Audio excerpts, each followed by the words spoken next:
নমস্কাৰ মোৰ নাম শিৱ ঘটনা জড়িত মই এটি কবিতা এটি গাবলৈ লৈছোঁ কবিতাটোৰ নাম হৈছে মাহীদেউ পুতলা আমাৰ ওচৰতে মাহীদেউ ঘৰ মাহীদেউ পুতলাতে হ'ল আজি জ্বৰ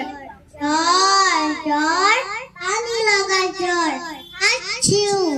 ডাক্তৰ ডাক্তৰ মাহীদেউৱে ক'লে ডাক্তৰক আনিবলৈ দাদালৰ দিলে